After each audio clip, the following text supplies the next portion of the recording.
Welcome to MS study कम। बच्चों, जो आज का क्लास है आपके सामने लिखा है a tiger in the zoo. यह लिखे हैं लेस्ली नॉरिस जी। और लेस्ली नॉरिस जी के बारे में क्या कहना है, यह एक अमेरिका के सुविख्यात कवि हैं। इनके बारे में क्या कहना, यह एक बहुत महान कवि हैं। ये ऐसे कवि हैं जो कि वास्तविक जो कविताएं होती हैं नेचुरली उन्होंने यह लिखा है।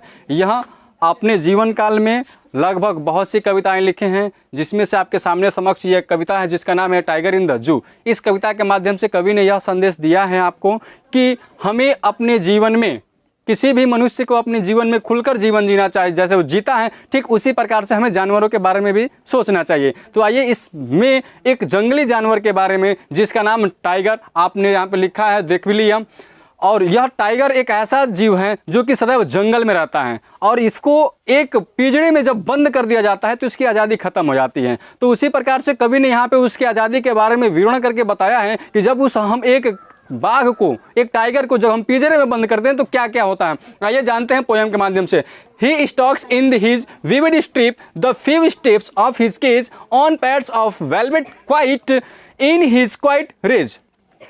He should be lurking in shadow, sliding through long grass near the water hole where plum deer pass. आइए इतना जान लेते हैं कवि ने क्या बताया। कवि ने यह बताया जो बाघ होते हैं, जो टाइगर होते हैं, उनके जो पंजे होते हैं मखमली होते हैं, मखमली होते हैं। तो उसके पश्चात उन्होंने यह बताया है कि जो बाघ है वह जंगल का एक जानवर होता है जो कि जंगल में स्वतंत्र रूप से रहता है, लेकिन यहाँ पर उसे एक बंद पिंजरे में रख दिया गया है। किस में रखा गया है? रेज क्वाइट केज में रखा गया है, पिंजरे में रखा गया है। जब वो पिंजरे में है तो किसी भी जंगली जानवर को खुले में जब स्वतंत्र रहता है तो वह उसे एक जब जंगल के जानवर को पिंजरे में कैद करके रख देंगे तो उसकी आज़ादी खत्म।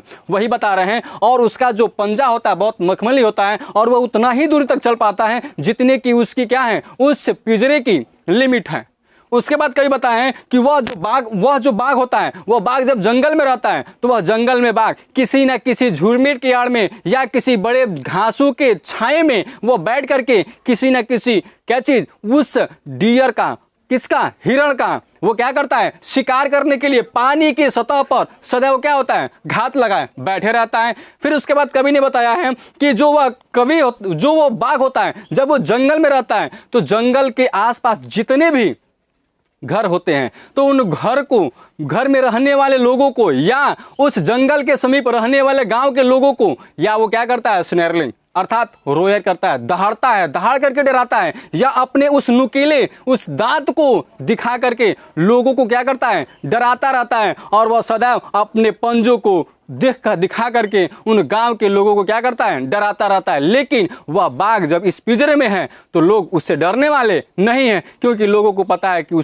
कि बाघ की आज़ादी क्या है, खत्म है। वह जब एक बंद कोठरी में हो जाता है तो किसी भी व्यक्ति हो या जानवर हो, कुछ भी हो, वह जब बंद हो जाता है तो उसकी आज़ादी धीरे धीरे क्या होती है, खत्म। इस स्टेंजा में आपको यह बताया है, but he is locked in a concrete cell, his strength behind bars, stalking the length of his cage, ignoring visitors. He hears the last voice at the night, the patrolling cars, and stares with his brilliant eyes at the brilliant stars. कवि ने इस कविता में आपको यह बताया है कि जिस प्रकार से वह एक बाघ है, बाघों के पास बहुत अत्यधिक शक्ति होती है और उस शक्ति का दुरुपयोग वहाँ पे हो पा रहा है, क्योंकि उसके पास जितनी शक्ति है उस शक्ति का प्रयोग नहीं कर पा रहा है, क्योंकि वो क्या है, बंद कोठरी में है, सीमेंट से जड़ी हुई एक कोठरी के अंदर क्या है, बंद है, जिसके कारण उसकी शक्ति पूरी क्या हो चुकी है, क्षीण हो चुकी है।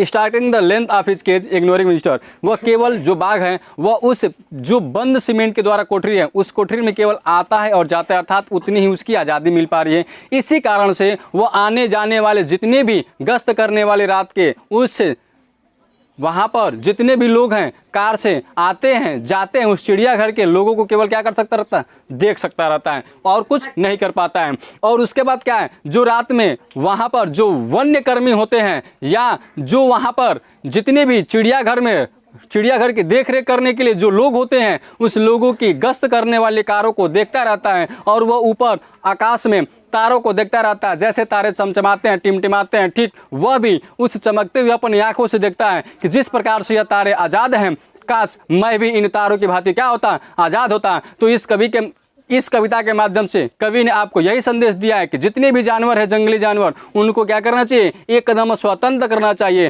ताकि वह अपने जीवन का अच्छा से व्यापन कर सके, खुशहाली में जीवन को जी सके। जिस प्रकार से प्रत्येक मनुष्य अपना एक जीवन को अच्छे से जीवित रहता है, जीता रहता है अपने जीवन के अंतिम पड़ाव तक, उसी प्रकार से हमें जीवन जंगल में रहने वाले सभी जानवरों को खुला छोड़ देना चाहिए।